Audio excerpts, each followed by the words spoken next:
Thanks for joining us. This is Martha Howard, as usual, joined by Jim and Busky for the OI's Digital Projects Coffee House. We are delighted today to introduce Valérie Capdeville, yeah? Valérie Capdeville? Yeah. Capdeville, who is at the University of Rennes 2, or 2, I suppose, and is a scholar of British society in the 18th century and specifically of sociability, and who is going to today share with us her digital encyclopedia of British sociability in the long 18th century. So thanks again for joining us. Thank you very much, everyone, and thank you, Martha and Jim, for inviting me. I'm really delighted to present Digitens, which is the digital encyclopedia of British sociability in the long 18th century. This project, in fact, aims to explore the formation and circulation of British models of sociability in Europe and in the colonies. And this ongoing project, I'm saying ongoing because you'll see that even if there was a specific time during which we launched and really developed the project, this is still ongoing and it's being fed regularly. And so this project was officially launched in 2022. This was supported by a number of institutions and research labs.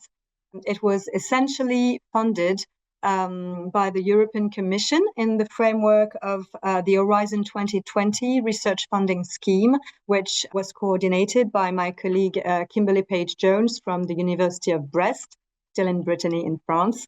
And Digitens is in fact the flagship project of an international network that we created in 2017. This network is called the GIS Sociability. GIS stands for Groupement d'Intérêt Scientifique, Scientific Interest Group, if you wish. And I'm going to say a few words about the birth of the project now. So it all started, in fact, in 2009, so that's a while ago, with a project called Socialum at the time, led by Annick Kosick at the University of Brest in France. And this project initially gathered a group of French and British scholars. The network expanded and became the GRISOL, Groupe de Recherche Interdisciplinaire sur la Sociabilité des Lumières. The interdisciplinary dimension is key to our project. In 2014, and this then included Canadian and German scholars. And 3 years later, the network was formalized into the GIS Sociabilité. As I was mentioning, this means Scientific Interest Group. This is a typically French type of partnership that enables to connect academic and non-academic institutions at the international level. Initially, it was composed of 8 partners, including the Paris Cognacq Museum, which is specialized in the 18th century, with then academic institutions. And from the very beginning, what characterized our research group and what made its strength was its interdisciplinary scope. So we explore Enlightenment sociability through the lens of history, social, cultural, and political, and also literature, philosophy, art history. And the originality of our approach and what made our collaborations very fruitful was in obtaining, the EU funding for research secondments to build this digital encyclopedia was really what I was mentioning, the interdisciplinary dimension and the international dimension of the project. So the Digitens, that's the acronym, project really further strengthened the GIS Sociabilité, so our partnership. We had new partners coming in with the Bibliothèque Nationale de France in Paris, the BNF, and the National Archives in London at Kew. So today our network comprises 15 partners. Before I come to the platform itself, here are some examples of our collective publications since 2012. This includes a dedicated series of 8 volumes, Le Manuscrit Editions, which is in both English and French, a variety of collective publications with renowned publishers, our latest being Dance and Sociability in the long 18th century with Bloomsbury. And there's one forthcoming as well with Boydell and Brewer entitled Sociabilities on the Move, Educational, Professional and Revolutionary Mobilities, 1650-1820, as well as 2 special issues in peer-reviewed journals And also the third one will soon be released on travel and sociability in a series entitled Motif. This is an online journal. From the beginning, the aim was to reach an academic audience, but also to target a wider public, including students and also high school teachers, as well as 18th century lovers. And to date, the platform is made up of 200 entries divided into 5 categories. So at the end of the presentation, we will navigate the encyclopedia so that I can tell you how you can navigate the different categories and all the different search modes that you can adopt in order to find what you are looking for. So the 5 categories are people, concepts, places, practices, and objects. And each entry is peer-reviewed and is connected to at least 2 primary sources, 1 text and 1 illustration, which are gathered in a kind of platform within the platform called the anthology, in which all the primary sources are contained. And also there's a picture gallery because each entry is associated with 1 or several images. So it's important for us to highlight that our digital encyclopedia is open access. So over time, we have, in fact, developed a multimodal search engine, which provides a rich navigation tool for the user. And you can choose to use the A to Z mode, as well as the dynamic taxonomy with the categories and subcategories. And a third option is also a keyword search bar, which is quite refined because you can tick different keywords and combine your search. So all categories are divided into subcategories, which are thematic categories. Users can also choose to refine their search using keywords. As I was mentioning, all entries have between 5 and 10 clickable keywords. And for instance, by clicking on the keyword clubs, the engine will display a list of entries which contain the word in order of relevance. Users can search either in the encyclopedia and in the anthologies separately, or in both at the same time. And they can also refine their search by selecting 2 or more keywords. Initially, we had to, just to show you, we had to work and build what is called the ontology, or our theme of sociability. So we made divisions and subdivisions of the concept in order to create the platform and the different categories and subcategories. So now I can show you each entry, the layout of one entry. For example, each entry is approximately 3,000 words, more or less. It is, in fact, in between the format of an encyclopedia entry and that of a scholarly article. And you can see that you have several features, of course, title and author, abstract relating to the topic, list of 5 to 10 keywords, 1 or more illustrations, and also the path to the category and subcategory.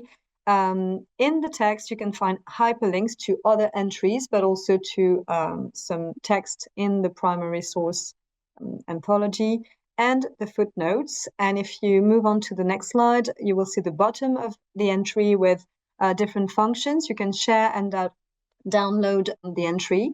You can as well, you have the citation if you want to cite the article. And 2 last things, the further reading list, which is just a selection of further reading references. And also at the very bottom of the entry, you will have the links to the list of primary sources connected to that entry.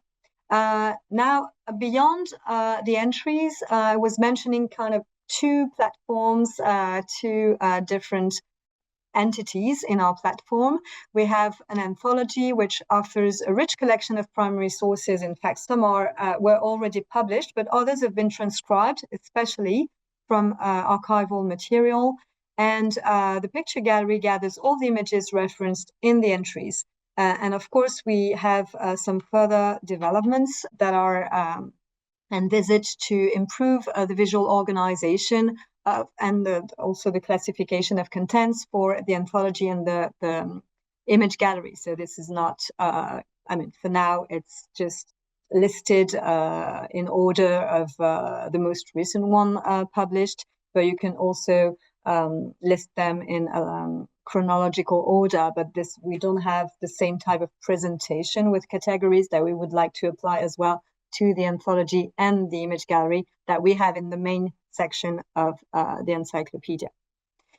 So this is a typical ontology page for primary sources, because usually you have just the quotes or just extracts in the entries. So it looks like this. There's a color code as well. I mean, all the entries of the anthology are light blue, whereas the entries of the encyclopedia itself are dark blue. So we'll see that when I show you in the navigation, when you have results in a list, they can, with the color codes, be distinguished between entries relating to primary sources or encyclopedia entries. So the top part of the box contains the keywords I was mentioning on the right, the illustration on the left, the section, the short quote, which is used in the encyclopedia entry, and then you have the longer extract, which has been exported either from already available sources on websites, different websites, but also some, as I was mentioning, were especially transcribed for the website. The links are situated at the top of the anthology page connected to the encyclopedia entries for which the primary source is relevant. And conversely, at the bottom of the entries, on the right, you can see the dark blue. This is an encyclopedia entry. You can see the links to the primary sources. So the idea was really to connect the two and to navigate from one to the other, which is very useful for researchers or students as well. To talk about the digital tool in itself, I was mentioning the fact that it aimed different publics. It was designed for students also to initiate them to interdisciplinary research. It really shows them that a concept can be approached from a variety of angles. It combines secondary and primary sources, published works, as well as archival material, and it can thus help them form and enrich their corpus, as well as contextualize or problematize their research topic. So that's very quickly, that's initiatives that we launched for not our, but any master's students. We launched a master's thesis prize for MA students from any university working in the field of sociability studies. This is our 6th session edition this year. We started in 2020, and we launched 2 years ago as well a research fellowship for MA students. And of course, the laureate of the prize is encouraged to produce an entry for the encyclopedia. Just telling you about the forthcoming events, because we have this digital platform, but it is deeply connected to the activities of our group. We have, for example, a cycle of talks at the Musée Cognac-G in Paris, in parallel with their latest exhibition, which is on women and women fashion, for example. So this is the next talk in May with Aurélia Gaillard, a specialist of 18th century women and literature. We have a seminar that has been going on for 2 years, entitled Politics of the Sociable Self, Theories and Practices from 1650 to 1850. And there are several sessions left until November. It's been going on for 2 years now. And you can follow them online with Zoom links. So it provides a wide accessibility for people. And the next event, a major event that we are organizing in December, this is the next international conference we organize on sociability, progress, and innovation, to be held in Rennes at my university in December. And we will have 2 keynote speakers, David Bell from Princeton, and Vincent Bontemps from CEA Paris-Saclay in Paris, who is a philosopher of science. And just to encourage you to contribute to Digitens if you think you have, I mean, you for example, your research topic is not covered, you can browse through the platform, and you have an online form to submit a proposal directly. It follows a reviewing process just like a scholarly article. It is reviewed and then it is accepted at the end and published online. And it has an ISSN, so it's a code to link the official publication to an official citation.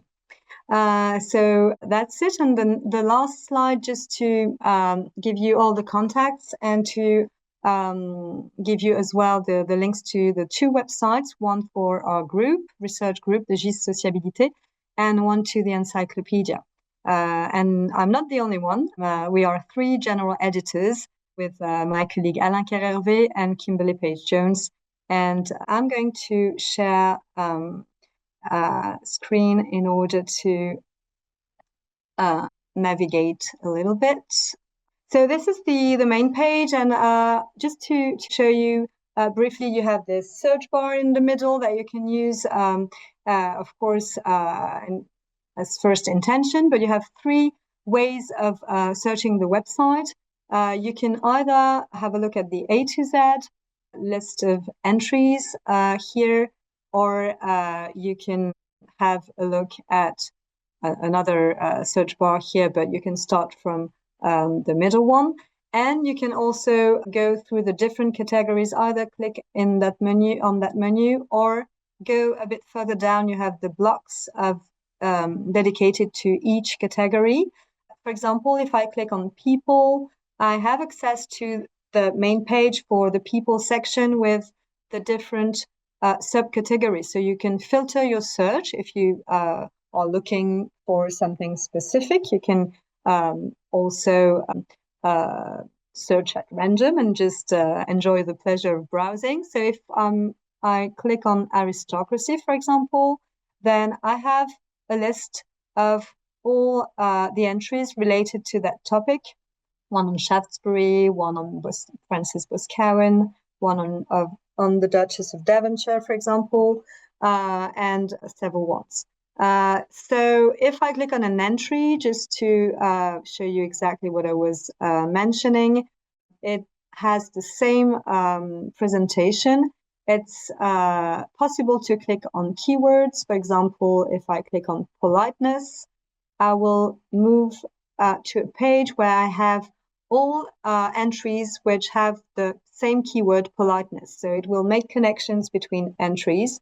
And then I can choose to refine my search. Here, I have looked into both the anthology and the encyclopedia. So this is dark blue, but if you go further down, you can see that, well, there are quite several of them. There will be light blue, perhaps not for this section. Yes, this is a light blue one.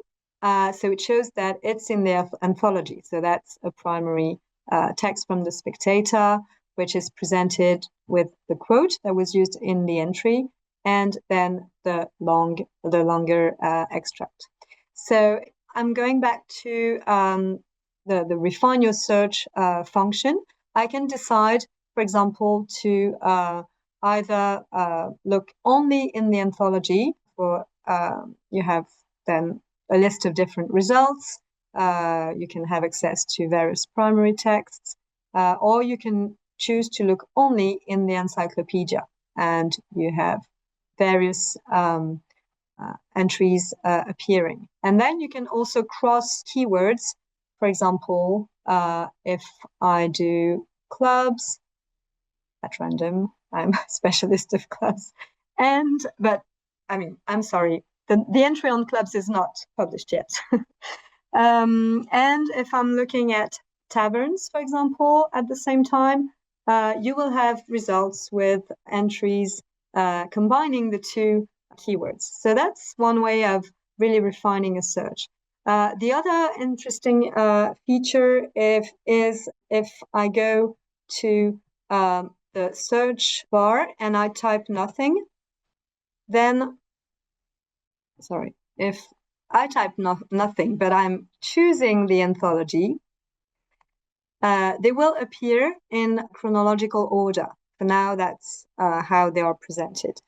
But there will be developments to organize them in the same way as the entries, the encyclopedia entries, so that we can decide if we want to look into a specific category and subcategory for the text as well. You can have access to the anthology directly, but as I was mentioning, there's no presentation page. It's just the most recent ones. On the first page, you have also the latest. At the bottom, the latest entries published. There's one on brothels, another one on Dr. Alexander Hamilton and the Tuesday Club, for example, one on Edmund Burke. So these are the latest published. And the last thing, which is also interesting to show you, and then I will finish, it's the gallery I was mentioning. So these are all the images that are present in both the encyclopedia entries and the anthology.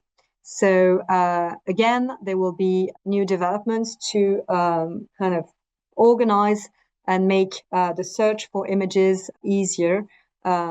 And potentially, why not, some developments thanks to AI to also identify similar images with same motifs or colors or characters, etc. But that's in the future.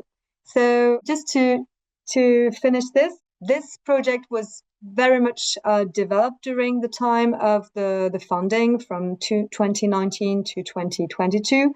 Since 2022, it's a bit slower with the writing of entries because, as you know, we are all doing many things at the same time, and we don't have specific funding for the secondments that people were doing during the European Commission funding, which was very convenient, meaning that scholars, researchers would go to our partner institutions, spend a month there, and the obligation, the idea, the mission was to write 2 entries for the encyclopedia. So that was part of the plan. So that's why we produced a lot of entries, up to 200. But now it's coming a bit more slowly, but we still have proposals and entries are being published. So that's why we're launching a call again. So it's not just about British sociability. It's called British sociability, but it's the circulation of models of sociability and the influence of British manners, modes, values, practices within the empire and also within Europe. So we have entries on France, on Germany, but also on the American colonies. So thank you very much, and I'm ready to answer your questions if you have. Well, that was great. Thank you very much. Before I forget, Valerie, I do want to make mention that among the other publications associated with this is your own forthcoming monograph, which will be appearing in September from the Manchester University Press, which will be called Club Sociability in Colonial America, From British Tradition to American Experience, 1720 to 1726. So I'll be checking that out. Thank you very much. Yeah, so when you and I first met, actually, it was at Mount Vernon when I was working on the Center for Digital History there, and we had the Digital Encyclopedia of George Washington, and we had a very lovely meeting, and a very timely one, in part because we were trying to figure out how to essentially rebuild that encyclopedia and build on the good work that people had done before, but also take some remedial steps to rein in some of the growth that had caused the encyclopedia to go in sort of strange ways. And when you were showing us your encyclopedia, we thought, my God, this is exactly what we need to do. So one of my questions is as you're thinking through and building out the project, what kind of, I guess for lack of a better term, guardrails do you put in place so that you ensure that you are headed in the direction you want to without, for example, suddenly finding yourself with a metadata scheme that now has, instead of, 10 categories or taxonomies, now you've got 400 and then you have to go through the process of of fixing that down the line. Yeah, in fact, what was not tricky, I would say, but quite daunting at first was to kind of conceptualize and imagine what we wanted to do. And this is always the thing when you are working with digital people, I mean, computer scientists or web designers, is to speak the same language. So, of course, we are scholars. We have ideas about what we wanted, and they were the ones who advised us, okay, you need to create an ontology and to kind of create themes and sub-themes. And they explained us how behind, the website, everything would be constructed. And of course, there will be a lot of content, especially when we started to have more text and images, etc.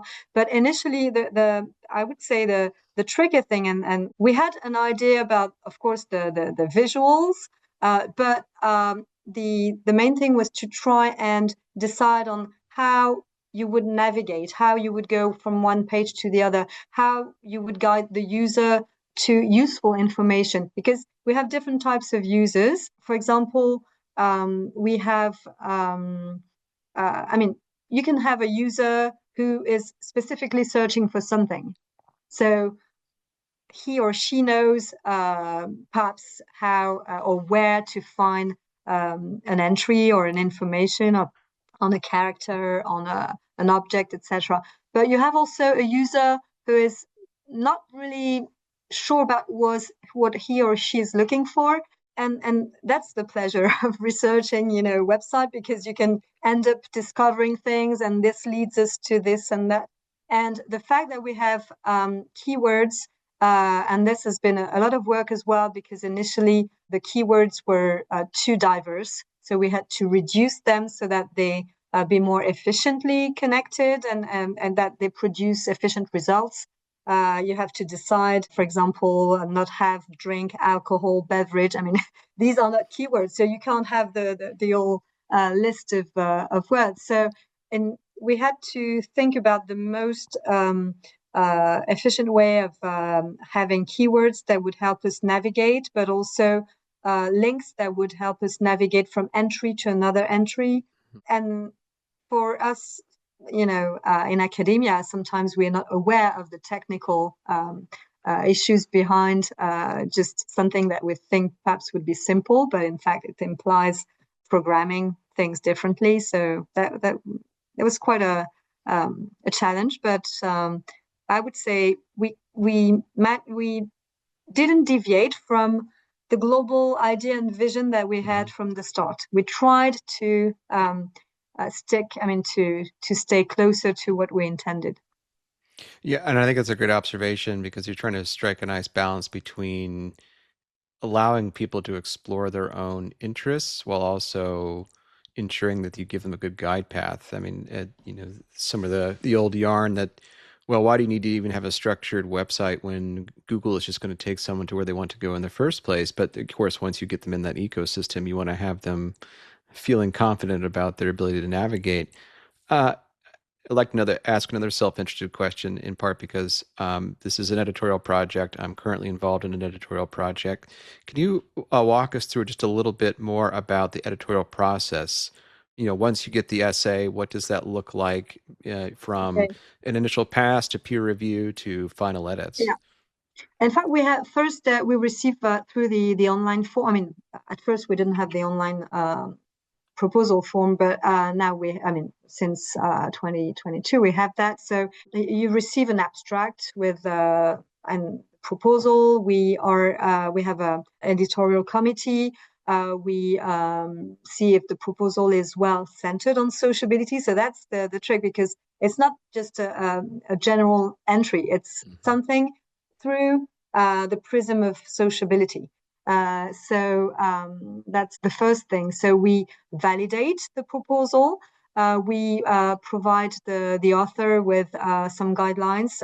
This can be downloaded as well. I didn't show you. Oh, this is what I should have done on the website, but you can have a look at the page at the section called How to Contribute. And on that page, You have the form, but also you have guidelines, very detailed guidelines for the writing of the entry. Very specific also guidelines if you're writing about people, objects. This is not always the same type of approach according to the category. And usually people have 2 months or 3 months to write the entry, but this can take, of course, longer, and there's no problem with that. And then there's a first draft, which is submitted to the editorial committee, and we decide on 2 people or 1, depending on the degree of expertise that is needed to review the entry. If there's no revision, I mean, it can be very quickly published.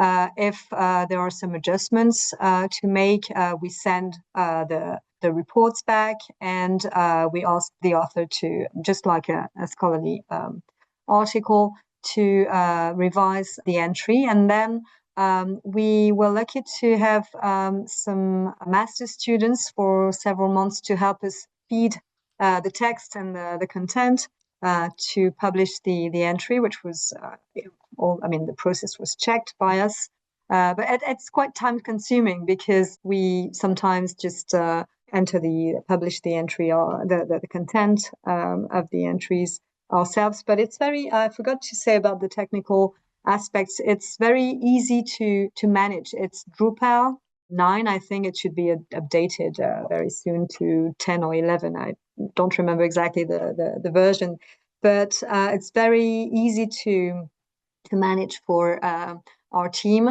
Very intuitive, so there's no problem on that side. And the reviewing process is quite smooth usually, and it could be quick if you produce an entry quite quickly. I mean, within 2 or 3 months, it could be online.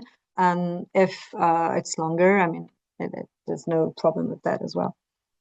How does this work fit in with your other duties as a professor? Just thinking about how you balance, your time on this project and your colleagues balance their time versus forgive me, I don't know the contours of French universities, so I don't know if it's like British universities these days, where if you're not relentlessly publishing or putting something on your CV, well then you might as well walk out the door, or something similar here in American universities. We don't have this kind of publish or perish threat, but of course, if you want to get promotion and just be a recognized scholar, you need to publish regularly. I wouldn't say that you have a dedicated specific time for the project. You just have to fit that in with the multiple tasks of every people working in academia. So.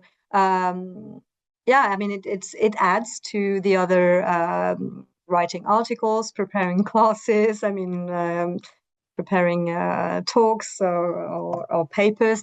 It's just an extra task, but it's been very, it's been great because we've been, the collaborative dimension is key, and we've been working with some of the same people and new ones for many years now, and we work on really well. It's very, very smooth. And if one is not available for any reason, the other can step up and this. But I mean, you're right to say that it's quite demanding, and that's why the last past month we haven't really had new entries because we just don't have time at the moment. But this is why we decided to launch again the call. Oh, yeah, that makes sense. Anne, do you want to ask your question? Oh, yes. Well, hi. Boy, this is so impressive. Look at Thank it, you. just so impressive how much work has been done and how you put together all these levels and searches. I was thinking, and as my little bithy question was, what is the entry point, do you think, for people who are working on this? Is it a small little, I found this great small point, and then you go from there? Or are you working from some big concept and then you're going down? Because the entries themselves seem very sort of object Do you mean are you talking about your search going from a concept to down, or our own yours? Oh, right, okay. Yours. Because In the fact, entries seem like a fairly small, concrete yeah, the label, thing is, like, and then yeah. I just think of the process of thinking. Yeah, initially that was helpful that we used this ontology with the different, trying to brainstorm about the different topics and different, subtopics. And then we had quite several brainstorming sessions as well with lists of, people, concepts that were quite essential to have initially. And then we tried to, because everyone has his or her area of expertise. And of course, sometimes you have very specific research, and this works well as soon as it is connected with sociability. And this works well with the people category, but also with objects, and we have various and the concepts as well. We have concepts that are related, of course, to more philosophical dimensions. We have, for example, the concept of friendship, which is analyzed in different ways. I don't know if I answered your question, but it really depends. From our side, we try to imagine what could be each time a bit more specific and more specific, but we keep the kind of more broader approach for the concepts when they are very necessary concepts for our topic. But people then making proposals can choose either, broad concepts or very wide or approach to a practice or an institution, a very famous institution of sociability, for example, the Royal Society. But at the same time, people can choose very tiny, specific examples, which are relevant to the topic as well. They're both ways, in and out, and in and out. Definitely, yeah. Valerie, as we're coming to the end of our time here, I was wondering are there any entries immediately off the top of your head that you really want somebody to do? Like what's missing right now that there's a lot missing. I mean, there's my entry on clubs. I will write it when I have a minute. But no, I mean, that's not the central one. But I haven't really thought about this question. But the other day we were looking at the different entries and thinking that, for example, we don't have an entry on something more related to singing or music, or I mean, there's one on musical evenings, or I think it's Fanny Burney's musical evenings or something like that. But I mean, sociability is a very vast concept that shouldn't be made too general, but that should be applied to various activities and various networks of people. So it's not infinite, but I mean, there could be many more entries, and there are some central ones that are not written yet, and we'll soon kind of gather and brainstorm again to try and perhaps contact experts to. I'm mentioning I'm using the term experts, but you can have PhD students as well, developing very interesting research who are writing entries. I think that's a really terrific place to end it, because it sounds like there's more work to do. And if you do that work, please give Valerie a call. Thank you. Don't hesitate. Well, thank you very much for this session and the opportunity to present more widely. Yeah, thank you. Great. Thank you so much.